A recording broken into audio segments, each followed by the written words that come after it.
in a world full of negative people. Hey man, I'm just trying to be a positive guy, a positive farmer, a positive outfitter. This is a Shark Farmer podcast with your host, Rob Sharkey. Whatever. And welcome again to Shark Farmer Podcast. Hey, I'm your host, Rob Sharkey, and today we're going to go up to Chi-Town, Chicago. We're going to talk to Alyssa Badger, and I was embarrassed. I didn't know your name because all I know you by is by your Twitter and your Instagram, which I didn't realize Badger was your actual last name. I thought you were like a Wisconsin graduate or something. So welcome, Alyssa. Thanks for having me. You know, I get that a lot. Really? People think that's not your real name? Not at all.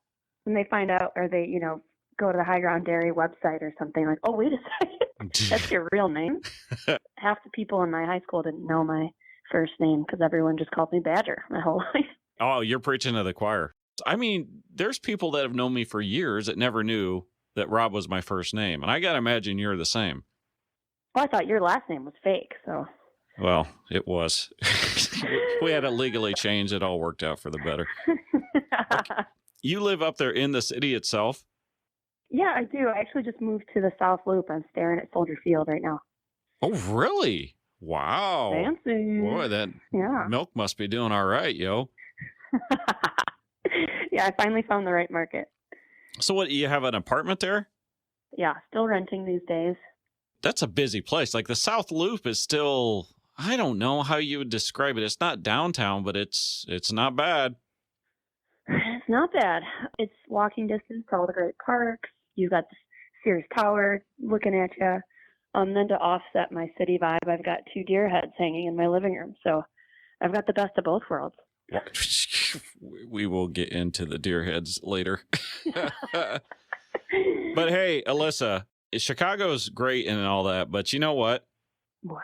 Nothing could be finer than the city of Regina, Saskatchewan. How about that?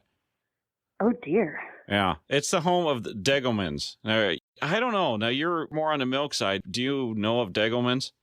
No. Okay. Sounds like a shoe brand?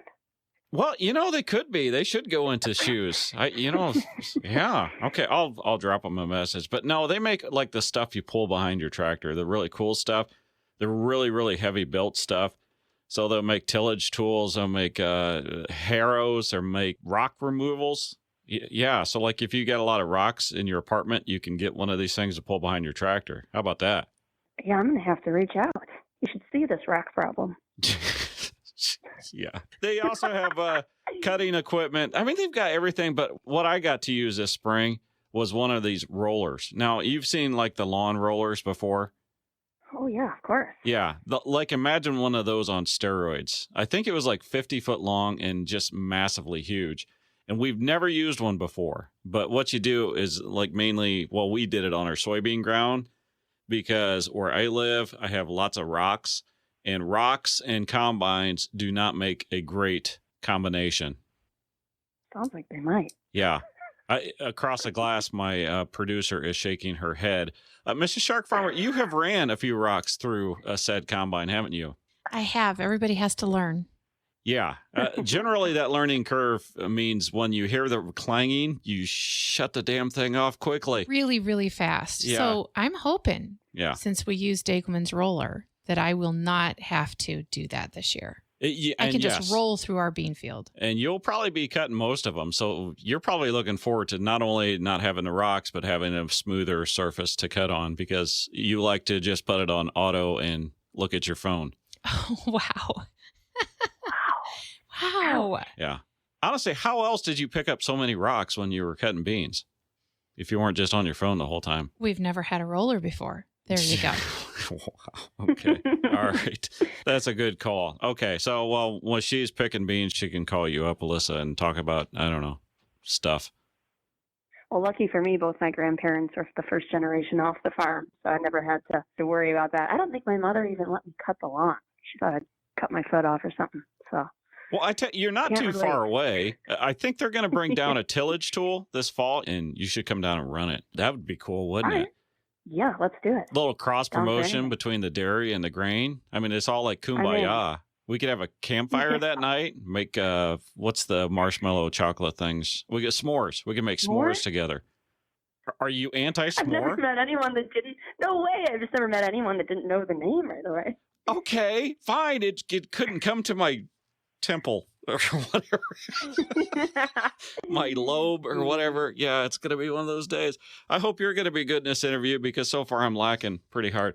But anyway, hey, go if you want some really heavy equipment. And I tell you what, I want to look at these rock picker-uppers too, because no one likes picking up rocks. So you could pick them up, and the ones you can't see, the roller could get it, and then you could use their tillage equipment. And it's all like the heaviest belt in the whole damn industry. So Degelmans, go to degelman.com. That's DEGELMAN, Degelman. All right. Where are they out of?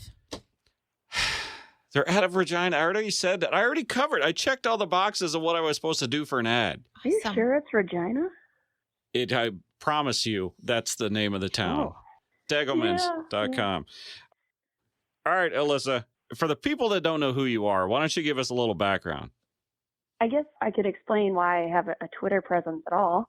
Okay. I got my first job at the Board of Trade and just kind of slinging checks and, giving people tours of the floor and just, I guess you could say they had me around because I was a young blonde back in 2006. It's just kind of how it was. Okay. I had to sort of prove myself. It was obviously a bit of a boys' club, but once they realized I was good at what I did, I ended up managing 21 offices around the globe. Whoa. That's one hell of a jump. All right. No, let's... It was. It only took me 10 months. Seriously? All right, first of all, yeah. How did you get the job? I mean, were you joking? Were you really giving tours? Yeah. Okay. How'd you get that job? I called my uncle up one day. I was in school to be a physical therapist. That didn't pan out. And I just said, I'm looking for a full-time job. My other one didn't work out. And my mother had a job on the floor in the 70s, and I loved her stories.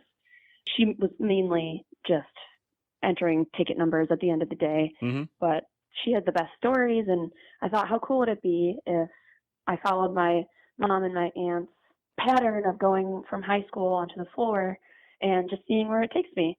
So I called up my uncle and said, hey, my mom told me to give you a call. I know you still work at the Board of Trade, and I would love to learn your industry. And he said, okay, I'll let my boss know. And within 2 minutes, they called me and offered me a job. Interviewed the next day. And that was as a tour guide? It was kind of an admin position. Okay. Yeah. All right. And then they noticed that I was good at that. I was good at opening new accounts. The customers loved talking to me. I helped expand, the research. And I took orders for almost all the accounts we had. I don't know what anyone else did. Let's put it that way.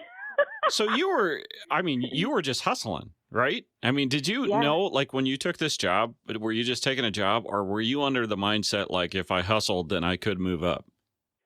I had no idea. I think I was making minimum wage for about 5 years. So I got to a point where I had duodenal ulcers, stomach ulcers, and intestinal ulcers because I was so stressed out.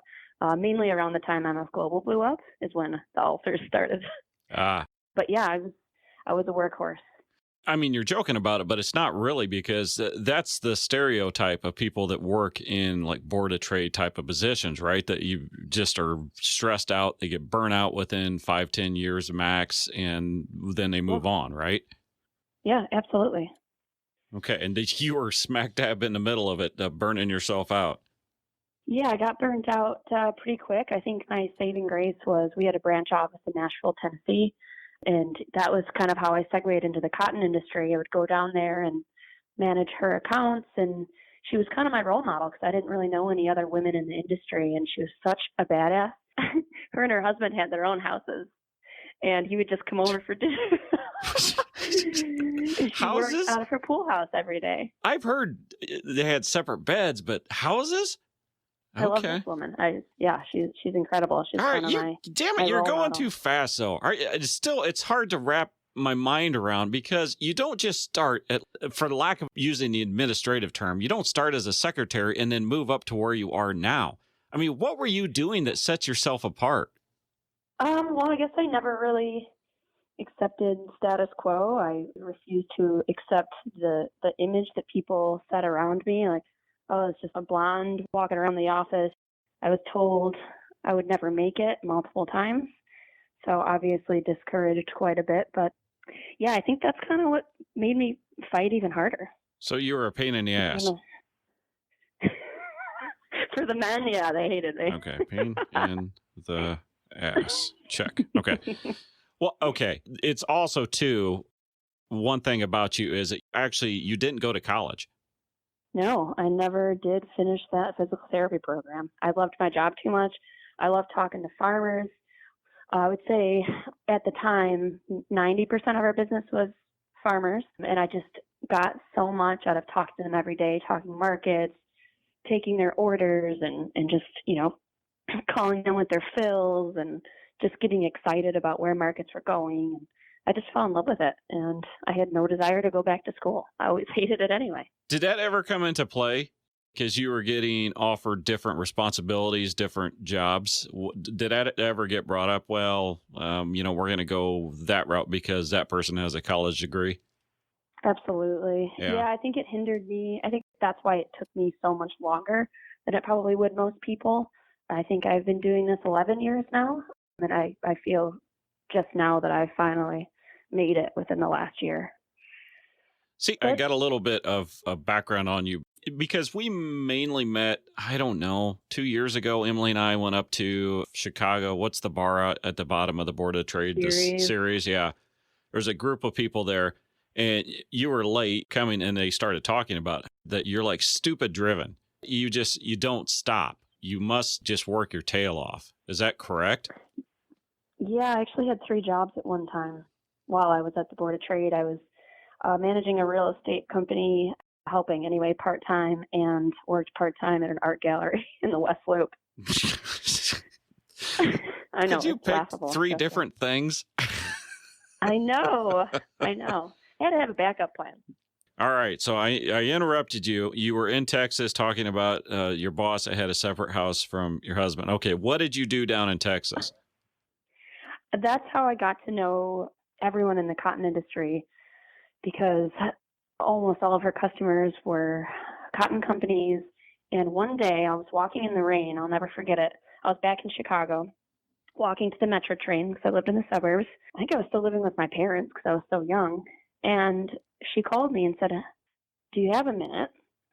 Yeah, I've got a minute. What's going on? She said, "How would you feel about moving to Lubbock, Texas?" I said, "Where the F is Lubbock, Texas?" I'm guessing it's in Texas. I had no idea where it was. I had no idea where it was in the state. I never even heard of it before. Yeah. Okay. I've flown into Lubbock. You look down and like, where am I landing? Yeah, exactly. And it turned out one of her customers just loved the way I handled their account. They liked the way I sounded on the phone. They thought I was smart and asked me to manage their cotton hedging for them. Okay. Well, I mean, that is awesome. It is a fabric of our lives.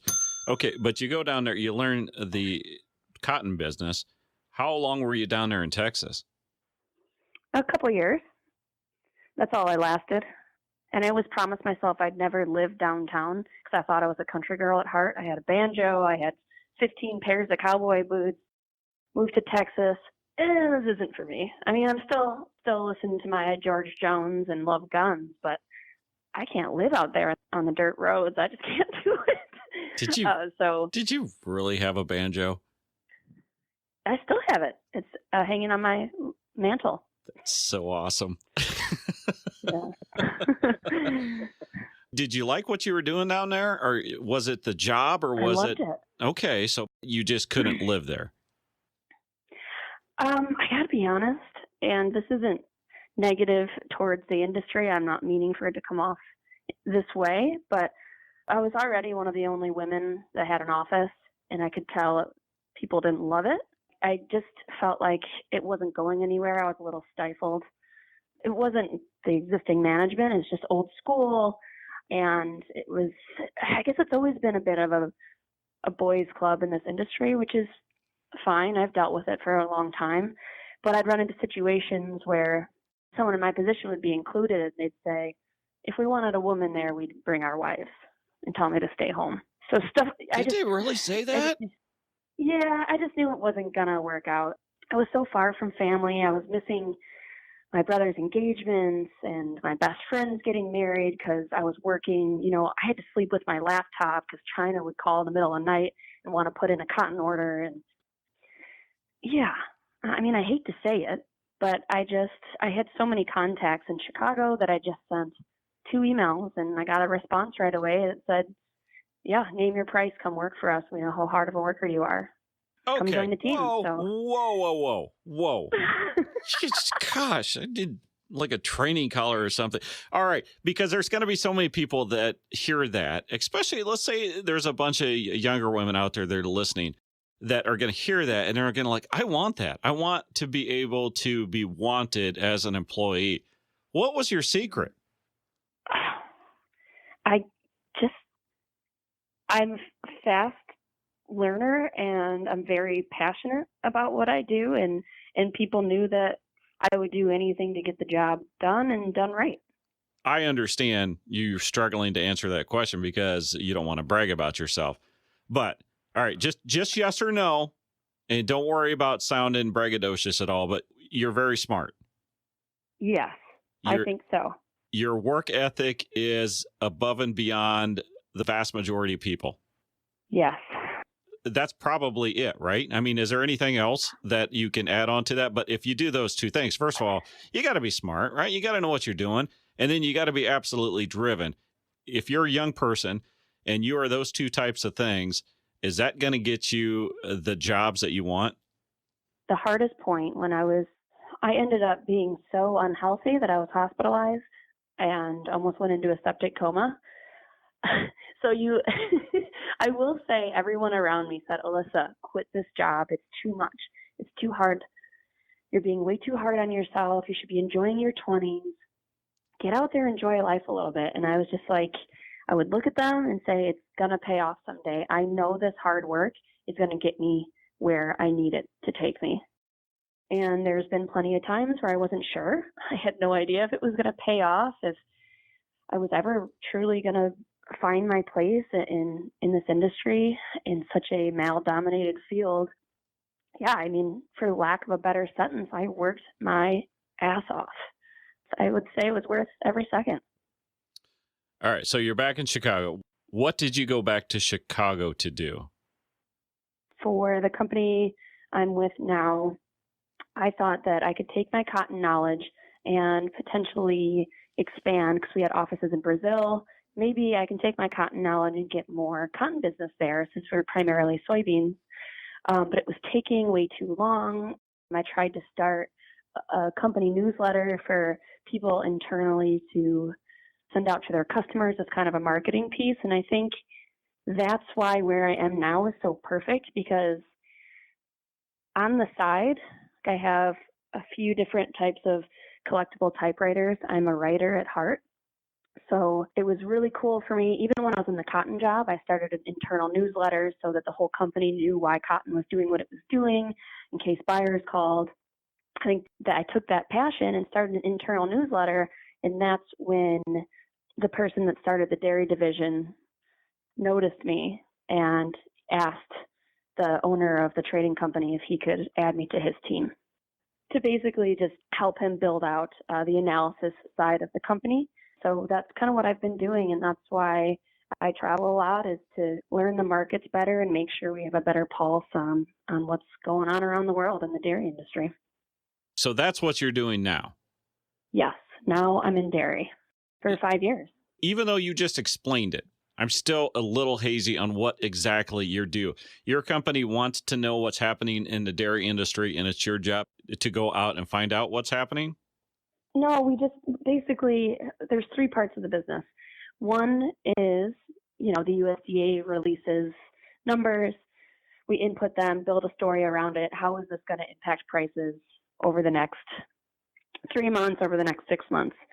And then we've kind of expanded into analyzing European markets and New Zealand and China. So we basically just keep adding to that repertoire, and it's been my goal to focus on the global aspects of dairy because it's grown so much. And then we also have consulting for, risk management needs. And third, obviously, we're a brokerage firm. I think I kind of understand what you do now. You're confusing. You're like a riddle wrapped in an enigma or something like that. I guess. That's a new one for me.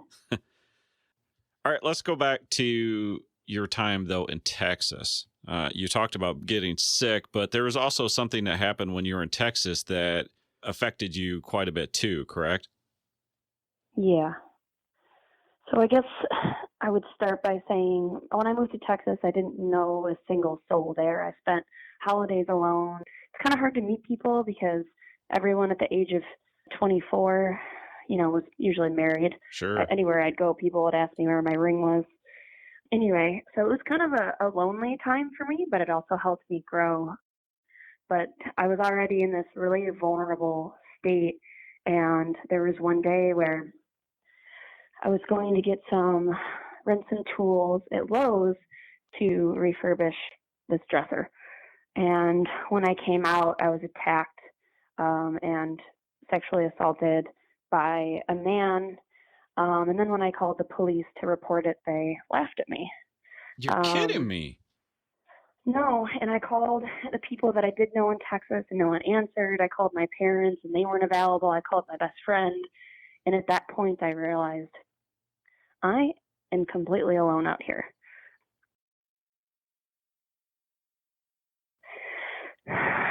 It shook me, and that's when I changed my thoughts about guns.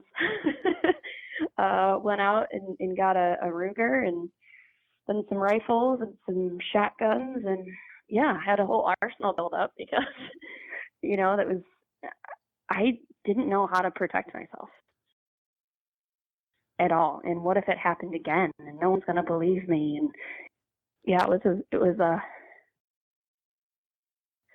tough time.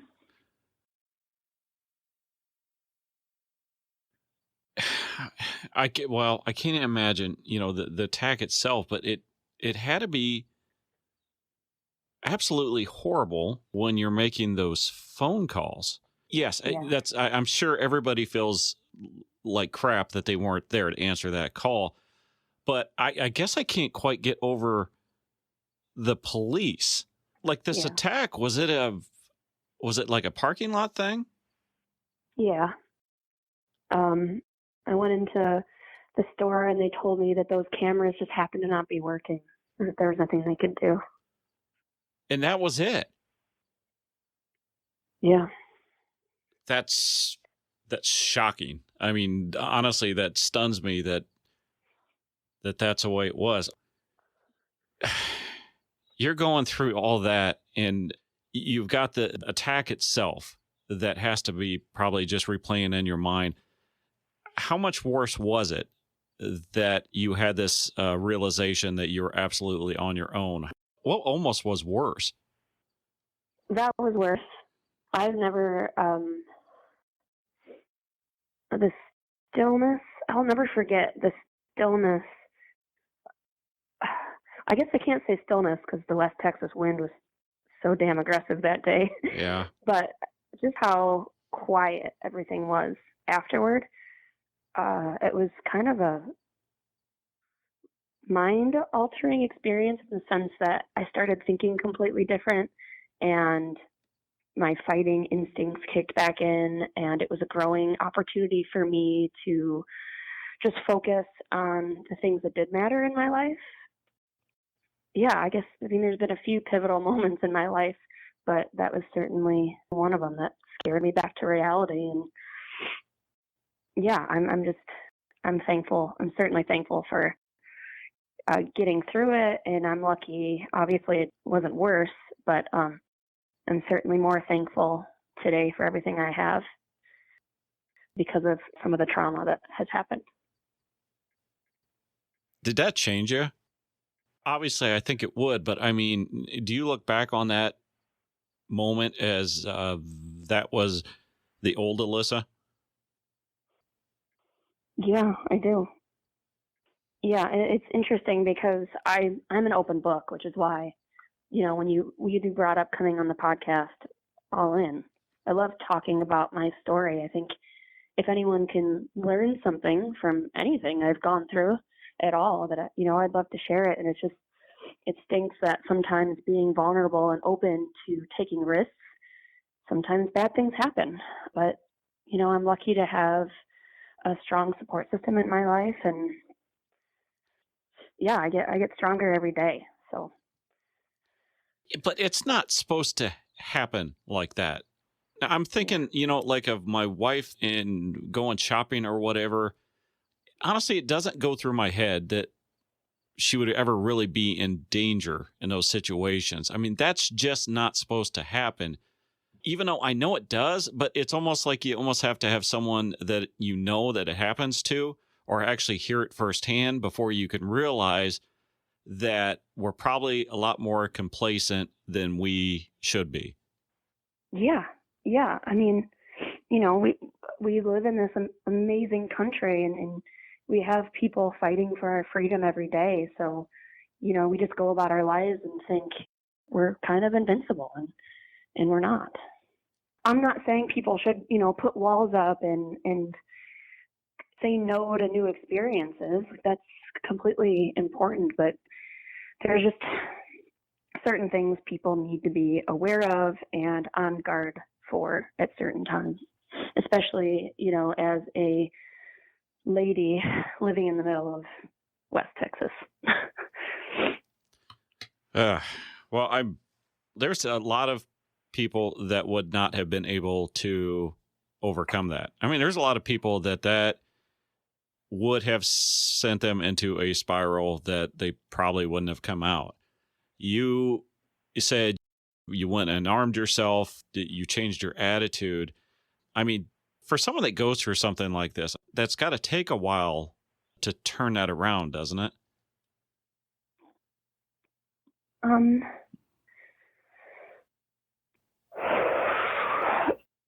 Yeah, you could say I was a little turned into a little bit of a recluse for a little bit, but I ended up trading in my car because that was part of the reason I think it happened, because I had a small Mustang and I was hidden in between two trucks. So I traded that in and got jacked up Jeep, and I felt a lot safer. I don't know how controversial this might be, but just having the gun with me made me feel so much safer. Boy, that's a trigger word now. I mean, obviously with with the guns and that. So you carrying a gun around. I mean, were you taking that everywhere? Yeah, pretty much. Yeah, I had it in the glove compartment. I mean, there's nobody that can blame you for that, because to be attacked. I'm 5'2". You're 5'2"? Yeah. I remember you must have had heels on that night, or. I mean, I'm not Uma Thurman. I can't just drop kick someone. So when you had the gun, though, did that make you feel more safe? Yeah, it did. Okay. There is no denying that. All right. Then you moved to Chicago. They're not so gun friendly. Yeah. Yeah. Yeah. For the podcast's sake, I sold them all.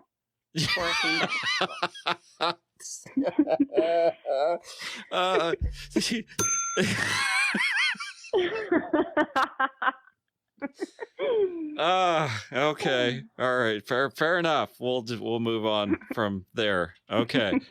But Chicago, I love Chicago. I absolutely love going there, but I stay in what I deem are the safe parts, the friendlier parts.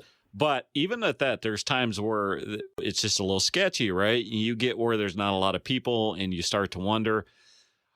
I mean, does that event still in the back of your mind when you are walking down that street by yourself? I gotta be honest, no. Really?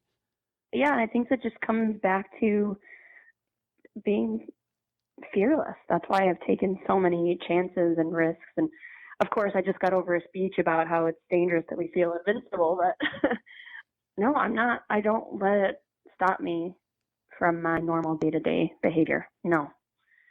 Because if I did, then that guy won.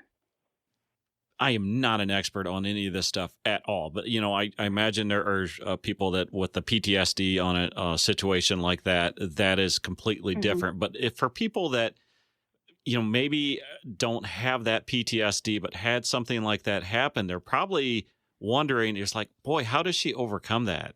Because it's not even like the crippling fear, but just to be able to enjoy walking down the street without thinking about it. Yeah. I think I'm really lucky to be this resilient, and I think that has a lot to do with my amazing family that's constantly there for me. Of course, just that one incident, that was a one-off, but my mom has built me up since day one, and I remember her being so I was used to be so confident in everything I did that it shocked her.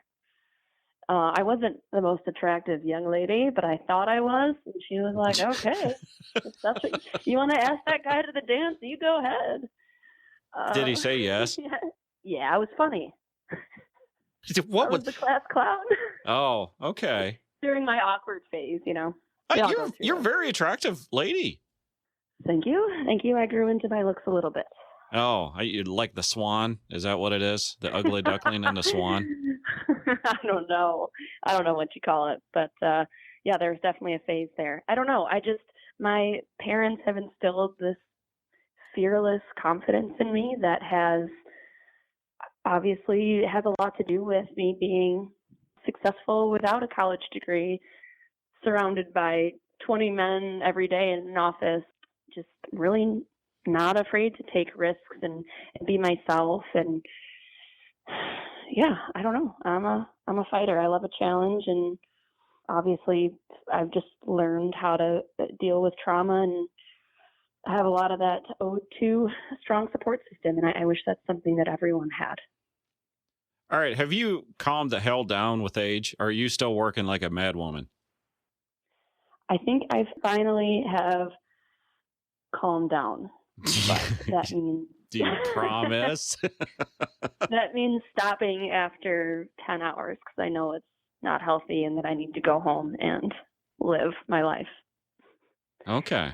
All right. Well, but I don't think I've ever taken a lunch in 11 years. It's just not my thing. Really? Get everything done. Yeah. Okay. When you went into the hospital, was that stress related, those ulcers? No, that was... I honestly don't. They didn't know how it happened for sure. I had an infection and I was septic, and they told me if I waited one more day, I probably wouldn't have woken up. Yikes. Yeah, I was in the hospital for 8 days with no insurance, which is exactly why I had 3 jobs at one point. Oh, I bet that was not a cheap bill. No, it's about $30,000. So I worked those 3 jobs until I paid it off. Really? Yeah. That's a testament, because it seems like in today's society, people just don't pay it off. Yeah. It was something, you don't go to college, you're debt free, and all of a sudden you almost die, and all of a sudden you're paying off 2 semesters of college. No. Yeah, I'm glad that's over with, and I've taken much better care of myself these days. Okay, Alyssa, if there's one thing that you have a weakness about, it is your vagueness when you're talking about what you would like to talk about in an interview, because you are not very good at that. So that's bad on you. So I'm not even sure what I'm getting into when I ask you this, but if I had to pick up stakes and move somewhere else besides the United States of America, in a heartbeat, I would pick New Zealand. What is your connection with New Zealand? Okay. I mentioned earlier that I'm a writer. I love reading. I love writing. I love words. I love them so much. And I'm the biggest Tolkien nerd you've ever met. Mm. So I've read, obviously, I read the Lord of the Rings books. I don't know if this is going to get me into trouble, but like the Bible. I love those books so much. Silmarillion, and I have a Tolkien dictionary Anyway. Oh my gosh. All right. Yes. Yeah. You just went from nerd to oh my gosh. Yeah. You could say when the movies came out, it was a good time for me. Uh-huh. And then it's so visually stimulating. And to find out that that's all in New Zealand, mm-hmm. I didn't have very many goals, but I set two. One was a financial goal to make a certain amount before I hit 30. And the second was to go to New Zealand. Mm-hmm. And the job I'm with now afforded me both. And the amazing thing is, New Zealand's the largest dairy exporter in the world. So I got to go there for work and knock out one of the only dreams I've ever had in the most beautiful country in the world, in my opinion. Did you go to the Shire? Yes, I did. Mm-hmm. It's a sheep pasture. I know. Yeah, of course I did. Nerded out pretty hard. I had my Map of Middle Earth pants on and had a hell of a time. I'm sorry. There's times in life when you hear something and you just have to clarify that you heard it correctly. Did you say that you had your Map of the Middle Earth pants on? I did. I totally did. I have pants that are a map of Middle Earth. There's so many jokes that I cannot say right now. This is so very hard for me.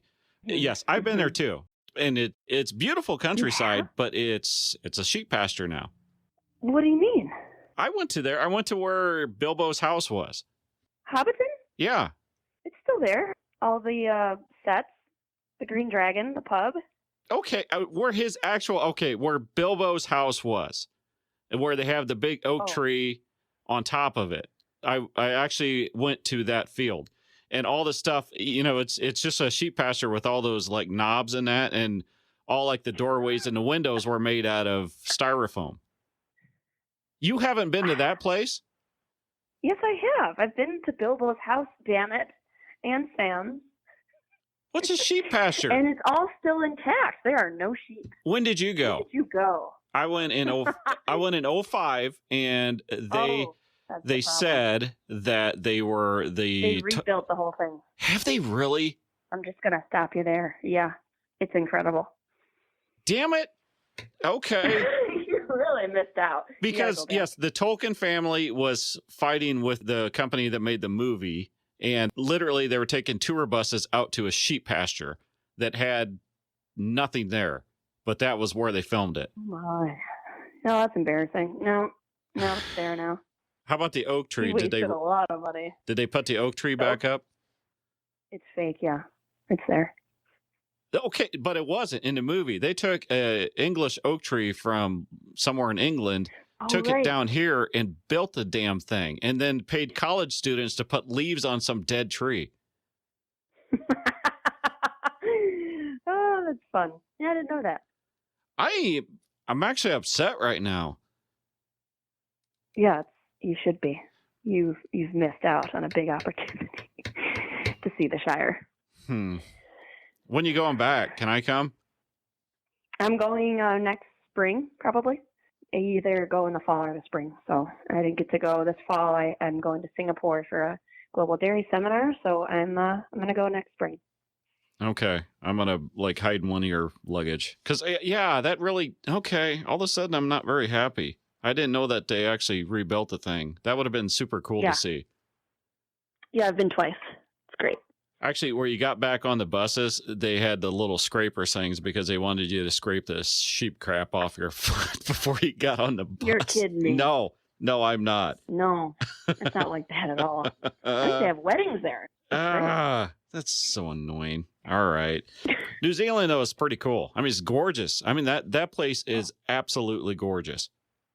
Unbelievable. Amazing. I cannot wait to go back. Yeah. Are you going to end up there someday? No, too far. All right. I like my family too much. I'm about to be an aunt for the first time. I cannot leave. Are you a Chicago girl through and through? I think so. No, I mean, I'm going to end up in the suburbs. It's just inevitable. Cubs or Sox? But, I grew up a Sox fan. Okay. What are you more loyal to, the Bears or the Blackhawks? I go through phases. I used to go to every Blackhawks home game for $15 back in the day. As soon as they win the cup, I can't afford to go anymore. I started to hate people that made it this way. So, I was going back in the day when it wasn't on TV to try to get people to go because no one liked hockey. And I loved hockey. I played lacrosse. And on my indoor lacrosse, during those games, there's always hockey going on the other side. No, I just always loved hockey. But now I'm more of a Bears fan. I mean, actually, it's so expensive to go to both. But, yeah, there's nothing like the fall, making chili and watching the Bears on TV. Yeah. It's one of my favorite things in the world. So. I agree. All right, last Chicago question. Is it even worth being a Bulls fan post-Jordan? No. Yeah. I agree.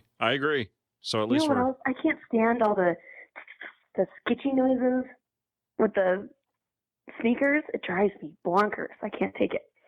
That's what bothers you? All the squeaking? That's why I can't watch. Yeah, I can't watch with the squeaking. Huh. Well, you should tell somebody. Maybe they'll change it. Yeah. Right.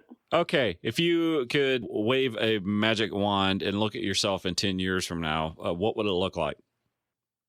I am so bad. My entire life, I've been so bad at answering those questions. Mm-hmm. What do you want to be when you grow up? Where do you see yourself in 5 years? I guess I would explain myself as being almost to a fault, way too present in everything that's going on right now that it's so hard for me.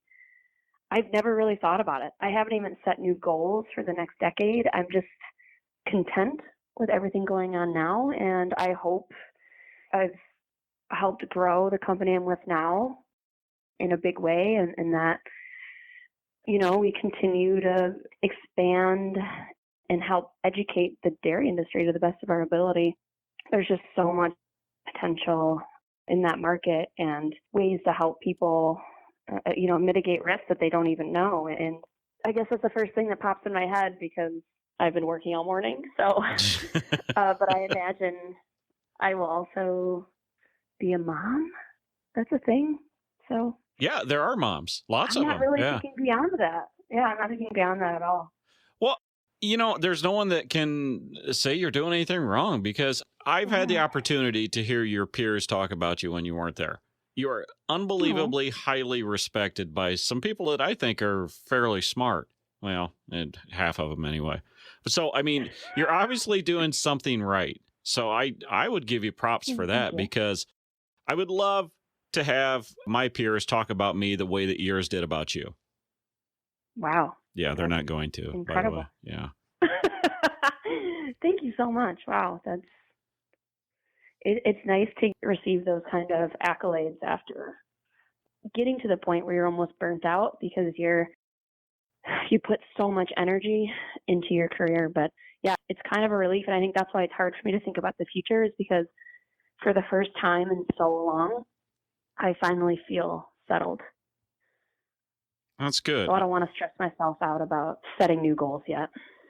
Okay. Well, I mean, that's a standard question. I had to ask you, right? Yeah. Yeah. I'm not going back to that bar, by the way, because you order a vodka and water and they bring you a gallon of vodka and maybe a teaspoon of water. Yeah. They usually put the water on the side for you. Maybe that's why I didn't realize that. Maybe just drinking. That was the day I lost the bet. I don't remember the bet, but when I got there was a shot of Malort waiting for me. Did you try a shot of Malort that day? Chicago handshake? A shot of what? Oh my God, you're kidding me. How many times have you been to Chicago? Apparently not enough. What was it? Okay, well Malort? I vaguely remember this. Okay, explain what Malort is. It's an awful tasting liqueur. They use it to make really fancy mixed drinks, and it tastes delicious with certain other liquors and beverages. But when you drink it on its own, it kind of tastes like earwax. But most people from Chicago don't know that, so you have to trick them and say, hey, you have to do this shot. It's, everyone, and it's your first time in Chicago. You trick them into thinking this is the only way you could be officially welcomed here is by trying this because it's made here. on the south side.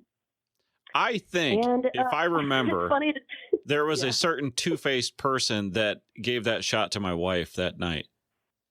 Oh, no. Yeah. Yeah. I think it's all coming back to me now.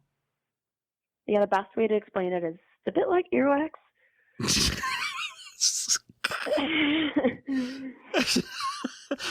Do you remember that, Mrs. Shark Farmer? No, I don't remember that.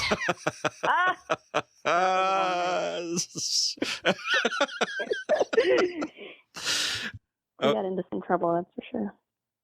Tell me about this women traders super secret club that you started. So at the beginning of the podcast, we kind of talked about the boys club thing. And I'm not burning bras or anything over here, but not what I heard. It's been frustrating for me not to have more than one person to kind of look up to. And, I've had lots of mentors in this industry, but I haven't had very many female traders, analysts, economists in my life. So I thought, how great would it be? And this all started because I started going to these dairy conferences, and I think only 15% of the attendees, of like 1,000 attendees, were women.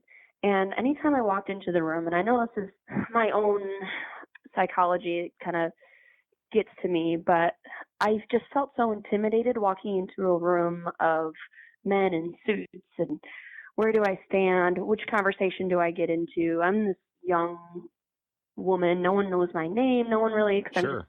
I'm so new to the dairy industry, and these people are veterans, And when I was in New Zealand, there were so many female ag communities for people to network in, and I was inspired by that and thought, why the heck not next year at this conference, the Sunday night before it starts, have a cocktail hour. My boss was all for it, super supportive, and said, let's do it. I think it's a great idea. So I started this women in dairy group for the female dairy traders and, analysts of the dairy world to come together in one place. And then the next day when you walk into the conference, you have more confidence and you have kind of a buddy system to look across the room and like, hey, yeah, I know you. Because we didn't have that before. I'm not trying to start anything negative here. I don't think people appreciate how intimidating it really is for women to walk into these conferences full of men in suits. It's just kind of the way it is. So it's been successful. I've had 2 events in Chicago. I'm going to have my second one in Singapore next month, and people love it. I think eventually, we're going to start inviting men into it as well. It's just a great conversation to have, I think, especially with the weird climate right now where we're all so divided, and I don't want that at all. I want us to respect each other and just, be more inclusive eventually. But I think that starts with building up other women and giving them the confidence to kind of get out there, inspire other young women to get into trading. And I would love to be a role model for someone someday. And I'm so happy that there's so many more women in agriculture coming out and getting involved. It's just been incredible. It's really helped me in a lot of ways. All right. Can I make a confession? Mm-hmm. Okay. I used to be the type that were like, why do you need these super secret groups for just whatever? But then I went to a meeting, and it was in Denver, and it was a deal. I was late, and it was a weekend deal, and everybody's like staying. So this is a group of people, and I was the only guy. I think there might've been one other. And I was late. I walked in that room, and I walk in, and everybody turns around and looks at me, and I'm like, oh, this must what it's be like to be a woman. Wow. Yeah. It's intimidating. Yeah, it really is. Yeah. Well, and obviously there's other solutions, but I thought, and I am so tired of the conversation around damn the man. I want to focus on building up other women. That's all I care about. Well, I'm sure you're doing it by example, but I hope some gals hear this, and especially gals that maybe are, experiencing some of the things that you have experienced and not sure how to handle it. So I'm sure you are helping people out. Don't even know it. Well, I hope so. All right. I'm glad we got to meet that day up in Chicago. Actually, from that one afternoon into the night, you're the fourth interview that came from that one night at the bar. Oh, my. And the fifth, he won't do it because I don't know why. Well, we'll see how this goes, and maybe I'll understand why. No, I'm...